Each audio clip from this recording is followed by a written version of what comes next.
Assalamualaikum warahmatullahi wabarakatuh. Salam sejahtera dan salam Malaysia Madani. Yang berusaha, Tuan Pengerusi Majlis, Barisan Hakim yang arif lagi bijaksana, para guru yang dihormati, seterusnya hadirin yang saya muliakan. Pulau Pandan, jauh ke tengah, gunung naik bercabang 3. Hancur badan di kandung tanah, budi yang baik dikenang juga. Pantun warisan ini mengingatkan kita bahawa nilai murni merupakan pusaka yang tidak lapuk di hujan, tidak lekang di panas. Justru, pada hari yang bermakna ini, izinkan saya menyampaikan pidato yang bertajuk Rukun Negara, Tonggak Kegemilangan Bangsa. Hadirin yang saya hormati, Rukun Negara bukan sekadar 5 rangkap prinsip yang dihafal di perhimpunan sekolah. Sebaliknya, Rukun Negara ialah pedoman hidup yang menjadi tiang seri kepada perpaduan rakyat Malaysia. Bab kata pepatah, bulat air kerana membentung, bulat manusia kerana memufakat. Oleh itu, saya akan menguraikan 3 aspek utama yang menjadi nadi kepada perkhidmatan Rukun Negara. Subtopik pertama, kepercayaan kepada Tuhan membentuk akhlak mulia.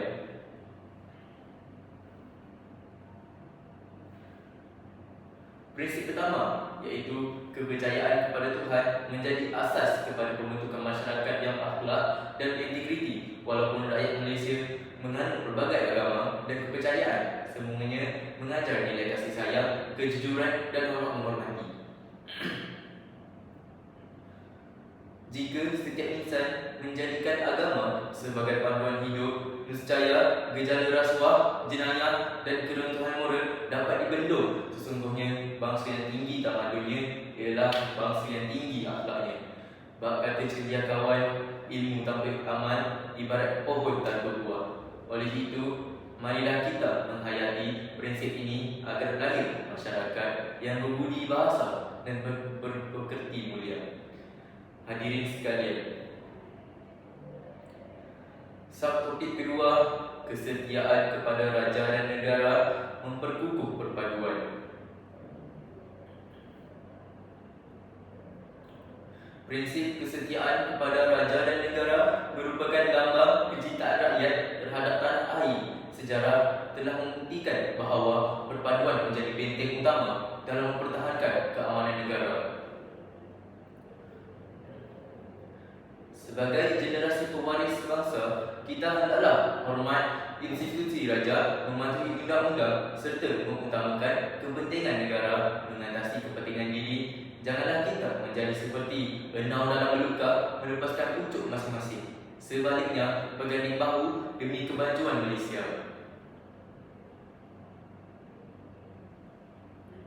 Pepatah Melayu ada menyebut bersatu teguh, bercerai kita roboh. Kata-kata ini bukan sekadar ungkapan indah, bahkan menjadi peringatan bahawa perpaduan ialah kunci kekuatan sesebuah negara. Hadirin yang saya hormati, untuk subtopik ketiga, kesopanan dan kesusilaan melahirkan masyarakat beradab.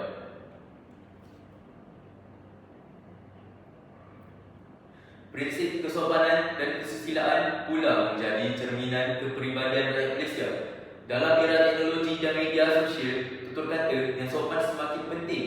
Jari yang pantas menaik tidak seharusnya mendahului akal yang waras. Masyarakat yang berbudi bahasa akan dihormati, manakala masyarakat yang kasar tuturnya akan dipandang hina. Bab kata peribahasa, kerana mulut santan binasa, kerana mulut badan binasa. Oleh itu, marilah kita memelihara adab ketika berbicara, menghormati orang yang lebih tua dan menyantuni golongan yang lebih muda. Sesungguhnya, bangsa yang beradab ialah bangsa yang disegani.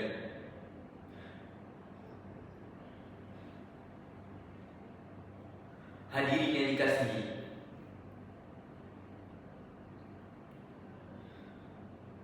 konklusinya, penghayatan Rukun Negara bukan sekadar tanggungjawab kerajaan, guru atau ibu bapa, bahkan menjadi amanah setiap rakyat Malaysia.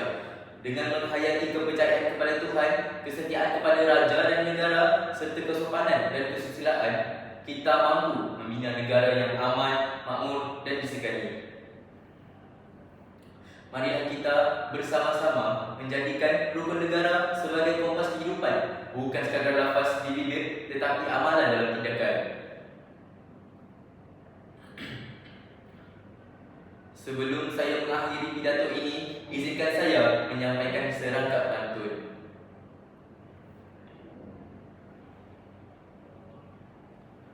Pohon melati teguh berdiri, tempat berteduh sang perwira.